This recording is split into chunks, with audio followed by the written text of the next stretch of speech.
Now let's take a look at wind power. My man Abraham Lincoln perhaps said it best in 1860. Of all the forces of nature, I should think the wind contains the largest amount of motive power. As yet, the wind is an untamed, unharnessed force, and quite possibly one of the greatest discoveries hereafter to be made will be the taming and harnessing of it. Fast forward today, and wind power is indeed being harnessed and forms an ever-increasing share of renewable energy electrical power production. I'll have you know this particular lecture entry was perhaps the most difficult for me to write because I had to continually restrain myself from running away with it. Even operating with this conscious limitation, when I sat down and read the first draft, I realized 99% of it was about wind turbines and included all sorts of fascinating details, none of which was appropriate for an introductory lecture. So I cut all that unnecessary detail out and put it in another, actually several other lectures for later fascinating details and long-winded discussions about these topics.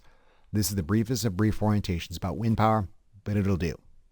Modern industrial wind turbines are known as horizontal axis wind turbine generators, abbreviated as HAWT, where the generator is located at the top of the tower and the axis of rotation turns horizontally. As wind moves through the rotor, which is the combined hub and blades, it turns the low-speed main shaft, which feeds a gearbox that steps up the high-speed shaft to a speed more appropriate for generation. The generator consumes the rotating mechanical power of the high-speed shaft and produces electrical power. The electrical power output of the generator is transmitted down the tower to a transformer at the base that is stepped up to an appropriate voltage for delivery to a collector substation where the output of numerous turbines, i.e. a wind farm, is again stepped up to an even higher voltage for long-distance transmission. There are numerous different configurations of wind turbine generators, such as direct drive turbines lacking a gearbox intermediary that we'll examine in greater detail in later lectures. Modern wind turbine generators are fascinating electromechanical constructs because they must automatically regulate numerous actuators in response to often wildly fluctuating input conditions. Of primary concern are wind speed and wind direction. Wind speed directly influences rotational speed of the hub, and to keep generator output inside a desired range, the wind turbine actively pitches or changes the angle of attack of the blades using electrical or hydraulic actuators such that more or less of the blade is exposed to wind, thus capturing or shedding more or less of the incoming wind. Think of each blade as one uses a canoe paddle. Oriented in one fashion, maximum exposure is achieved, yet oriented in another, the blade slices cleanly through the water, or in this case, air. Additionally, the efficient capture of wind power necessitates a modern wind turbine generator be pointed into the wind. This necessitates a wind turbine know where the wind is coming from, where it's pointed at, and actuators known as yaw motors to effectively close the distance between the two. Turning a wind turbine generator into the wind is known as yawing. Pitching and yawing mechanisms, as well as other accessory mechanical and electrical systems, can additionally serve to de-energize the wind turbine for purposes of repair and service and emergencies. We'll examine wind turbine pitching and yawing systems and much more in greater detail in later lectures. As with any energy source, wind power has advantages and disadvantages. As with hydropower, wind power produces no CO2 nor particulate emissions. Being renewable and inexhaustible, wind power is inexpensive and essentially limitless. This being said, wind is an intermittent, variable, and non-dispatchable resource, and ideal wind farm conditions are site-specific and often located in rural areas or out at sea some distance from population centers where power is actually used. As with any power generation facility, a wind farm can alter the environment which is installed, principally because wind turbines are so visual and so obvious. Given the dispersed nature of wind resources, a large wind farm necessitates a lot of towers be erected to produce an appreciable amount of electrical power. While wind farms do necessitate some road building and heavy equipment during the construction phases, once constructed, wind farms can serve dual use, in that while the wind turbines operate, the land below them can continue to be farmed or used for other power generation purposes like solar farms. There's a lot of crazy, untrue complaints about wind turbines that I will not address here because they're crazy and untrue. But there are concerns grounded in truth that I will address with the intent of showing you these concerns might not be as big as you might be led to believe. I'll discuss a lot of these in greater detail in later lectures. Well, let's consider bird strikes for one. Wind turbines have been unfairly accused of being bird murderers, as if entire flocks of pigeons, peregrine falcons, plovers, peacocks, and penguins are continuously ground to a feathery pulp of plumage. Modern wind turbine generators are not giant bird blenders because they don't spin at a high rate of speed like some older designs that rightly deserved this condemnation. I'm not going to lie to you. Wind turbines do kill birds, just not as many as you think.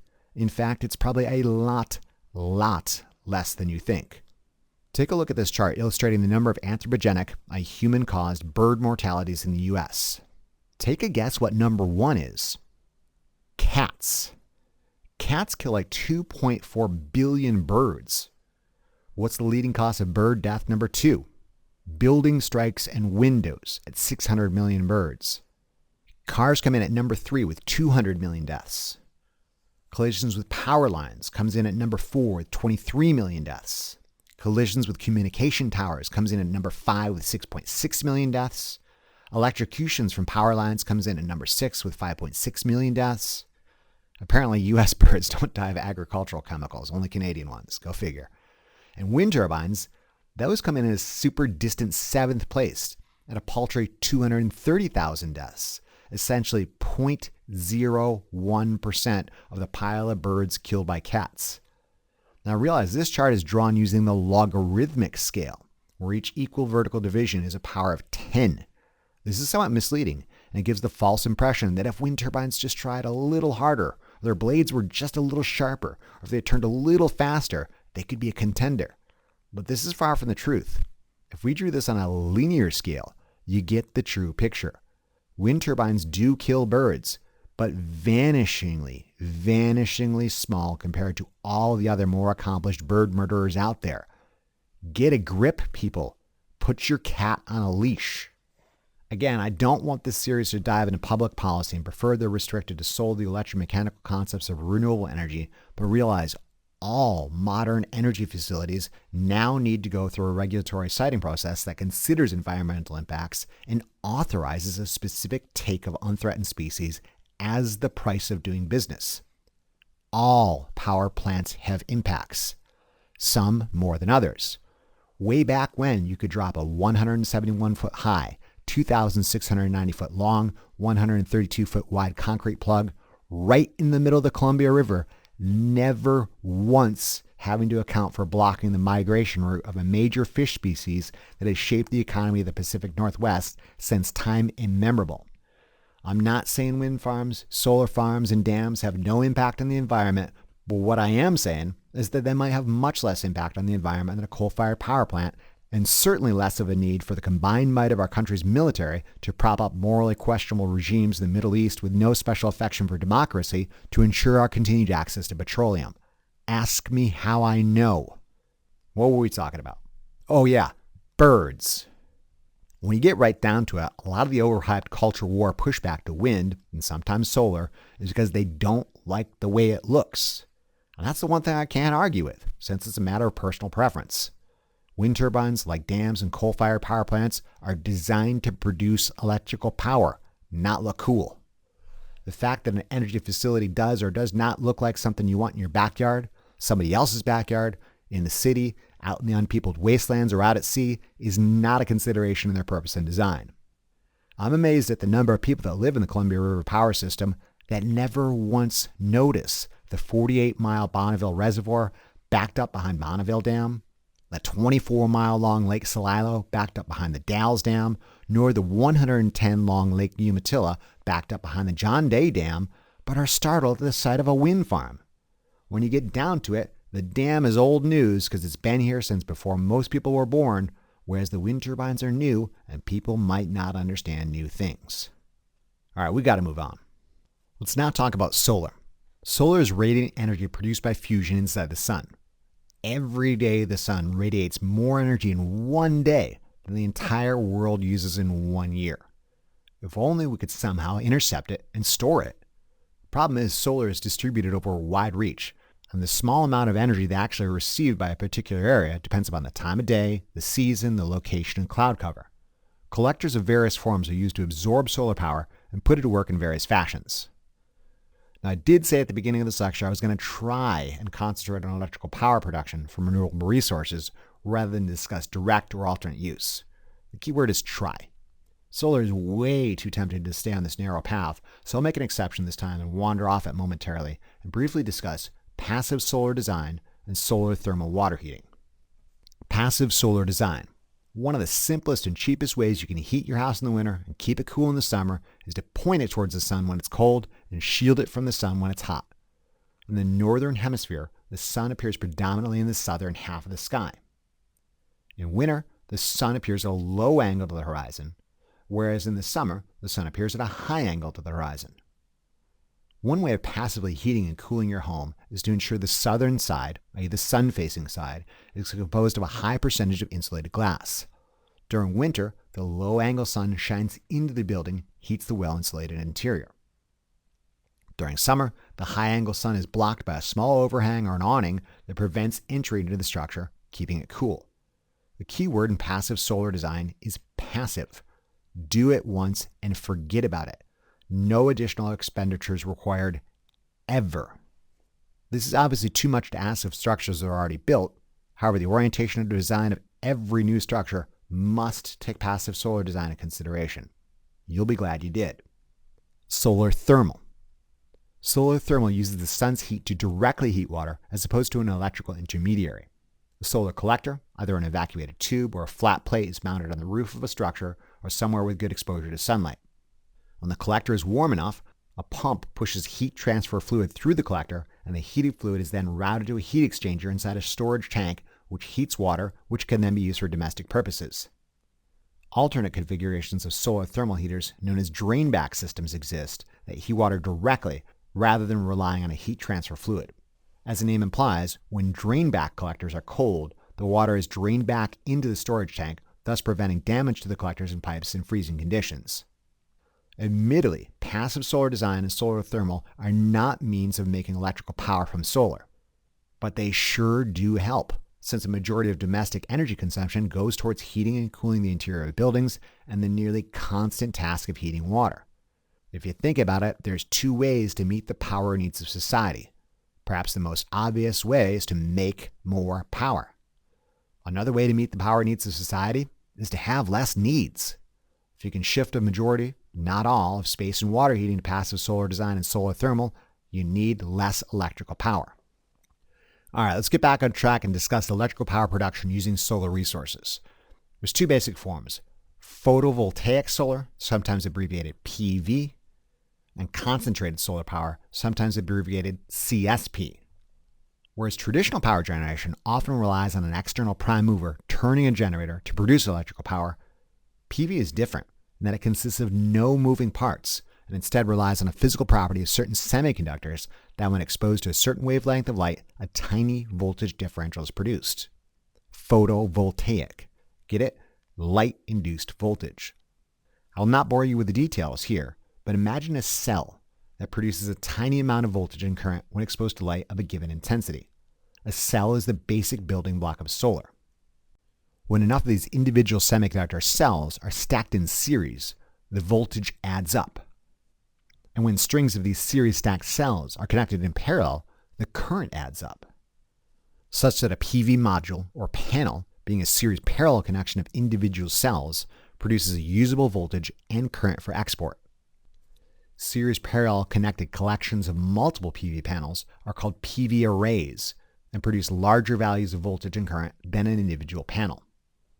Photovoltaic power is by its nature DC.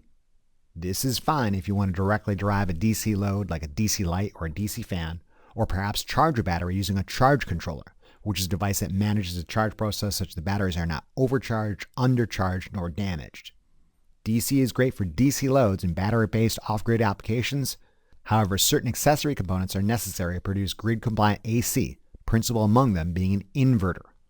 An inverter is a power electronics device that converts the DC input of a PV array and inverts it into grid-compliant AC with the correct magnitude, frequency, and phase shift suitable for export. Smaller residential inverters produce single-phase AC, whereas larger industrial inverters produce industrial three-phase AC. Power generated by solar photovoltaic forms an ever-increasing share of renewable electrical power production, principally because the cost of producing panels has gotten so cheap.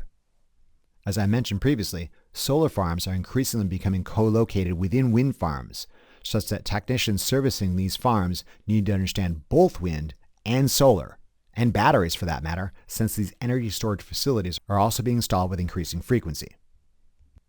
Concentrated solar power, or CSP in contrast, is a lot like traditional generation with a prime mover and turbine, only the sun, instead of coal, natural gas, or nuclear power, serves as a primary source of heat to make steam. There's a couple different configurations, but two are worth mentioning specifically: the power tower and the parabolic trough. A power tower uses a tower, hence the name, in the center of a field of rotating mirrors that tracks the sun. As the sun moves through the sky, the field of mirrors reflects the collected sun onto a fluid-filled thermal receiver at the top of the tower. A parabolic trough, in contrast, uses a long reflecting trough that focuses sunlight onto a fluid-filled pipe located along the focal line. In both these scenarios, the sun-heated fluid in the reservoir pipe is sent to a heat exchanger to generate steam and then used to generate electricity, as would a regular turbine driven by a thermal cycle. Or, this heat can also be stored for later use. In this capacity, CSP serves not only as a means of actively generating power when the sun is in the sky, but alternatively as a means of potentially storing solar power for later use. Pretty neat, eh? The principal complication of CSP is that it is extremely site-specific and necessitates at all times the mirrors or parabolic trough be positioned at a precise angle for optimal focus and heat transfer. Solar, like other means of power generation, has advantages and disadvantages. Solar, like wind and hydro, produces no CO2 nor particulate emissions. Solar is well matched to meet the majority of power needs, since most of the non-zombie people of the world are awake during the day. This being said, solar is not a perfect match, and solar struggles to meet needs at dawn and dusk when the sun is low. It should go without saying that PV solar only works when the sun is shining, thus without storage cannot meet power requirements at night, nor during periods of heavy cloud cover. Given the dispersed nature of solar across the surface of the Earth, a large solar farm necessitates a lot of space to produce an appreciable amount of power. Solar panels themselves, although composed of no moving parts, can be damaged by extreme weather events like wind and hail and need to be regularly cleaned to operate at peak efficiency. Additionally, PV panels carry an upfront cost to the environment via their production. I'm not saying they don't. However, given a PV panel has no moving parts, they can offer renewable energy for the remainder of their more than 30-year lifespan. We'll examine PV solar power in greater details in later lectures. All right, that is our brief survey of hydro, wind, and solar power. These are the big three of renewable energy. At risk of being accused of neglecting biomass and geothermal, I should at least briefly discuss how these two other players fit into the larger pattern. Biomass is renewable organic matter that comes from plants and animals. If you think about it, biomass is stored solar energy in plant form. Biomass can be burned directly for heat, converted to liquid and gaseous fuels, or used to produce electricity. Biomass like wood and waste wood and residues from forestry operations, lumber, paper, and furniture mills can be burned directly or compressed into pellets and burned for space heating and cooking. Biofuels like ethanol and biodiesel are transportation fuels produced from renewable agricultural crops and food production wastes. These biofuels can be used in automobiles instead of petroleum. The major criticisms of biofuels is that cropland and resources that could be used for food production is instead diverted to grow biomass for fuel instead. Biomass can also be burned directly as the fuel driving a traditional steam turbine. Similarly, a waste-to-energy plant collects and burns biogas from landfills to produce electricity, or it can be cleaned up and used as a fuel directly. Geothermal energy is thermal energy extracted from the earth. This heat can be used to directly heat a building or water, or be used to generate electricity in a similar manner to a traditional steam turbine, only the heat from the earth, instead of coal, nuclear, or natural gas, drives the heat cycle. Unlike wind and solar, which are subject to the capricious whims of sunrise, sunset, cloud cover, and weather patterns, a geothermal plant can be a stable, reliable source of renewable energy and ramp up and down to meet immediate needs. Whereas the footprint of hydropower installations, wind farms, and solar farms can be huge, given the distributed nature of these resources, all the action of a geothermal plant happens below the surface, making it one of the most visibly unobtrusive forms of renewable energy.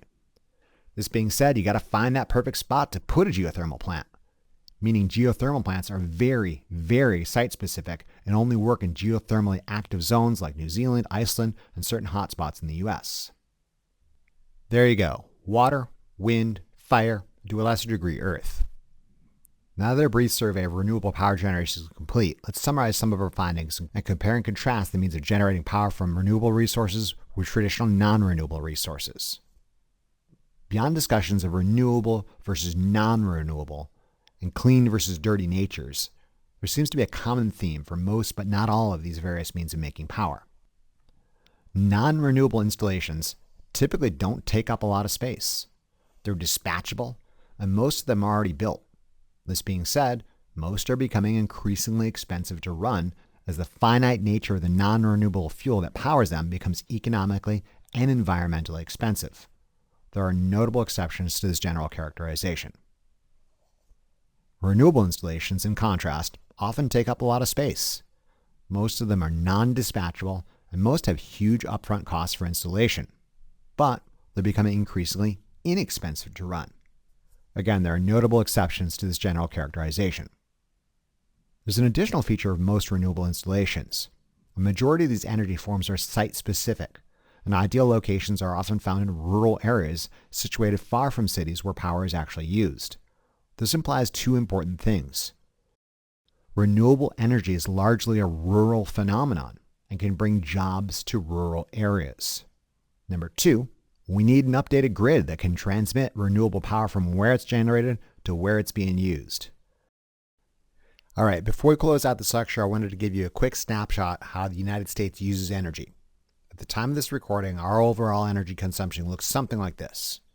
Petroleum, 38%, natural gas, 36%, renewable energy, 9%, coal, 9%, nuclear, 9%. Now keep in mind, this is overall energy consumption, not the inputs to electrical power production. 70% of our petroleum inputs goes directly to the transportation sector, and really only 1% is directed towards electrical power production, the rest being apportioned to industrial, residential, and commercial sectors in various shares. In contrast, all or 100% of nuclear power is directed towards electrical power production. If we concentrate on just the inputs to electrical power production, the mix looks something like this. 40% of the inputs to electrical power is natural gas, 20% is coal, 18% is nuclear, 10% is wind, 6% is hydro, 4% is solar, and the other is 2%, which includes biomass, geothermal, and petroleum. This is again a national mix, and understandably there are regional variations. Now don't waste your time copying these numbers down because they change annually and won't be featured in any quizzes or tests. The real point of me including these diagrams is to emphasize a point I made earlier in this lecture. Electrification of the transportation infrastructure is going to happen, and its effects will be huge. Look at how much petroleum is being used to fuel transportation. If transportation isn't getting energy from petroleum, but rather from electrical power sector, where is the electrical power sector going to get that energy from? More renewables? More nuclear? More natural gas? More coal? More petroleum? That's stupid. The point being, electrifying the transportation sector will only be clean as the source of the electrical power sector. Don't trade a petroleum-powered transportation sector for an electrical sector powered by petroleum. Is the electric car something that's going to wreck the grid? Or hear me out here. Will the electric car save it? Think about it. One of the principal challenges of an all-renewable grid is storage, since wind and solar are intermittent, variable, and non-dispatchable resources. Building some large, centralized energy storage facility might be cost prohibitive. However, what if you had millions of small energy storage facilities distributed absolutely everywhere? From the perspective of the grid, every electric car is just a battery, a place you can store renewable energy in times of plenty. And here's where it gets interesting: withdraw in time of need. All right, on that note, that's all I got for you today. Good luck fixing this mess. You're going to need it. In conclusion, this lecture compared and contrasted non-renewable and renewable power generation and examined the basic functions, advantages, and disadvantages of wind, solar, hydro, geothermal, and biomass. Remember to review these concepts as often as you need to really drive it home. Imagine how well a lab will go if you know what you're doing. Thank you very much for your attention and interest, and we'll see you again during the next lecture of our series. Remember to tell your Lazy Lab partner about this resource, and be sure to check out the Big Bad Tech channel for additional resources and updates.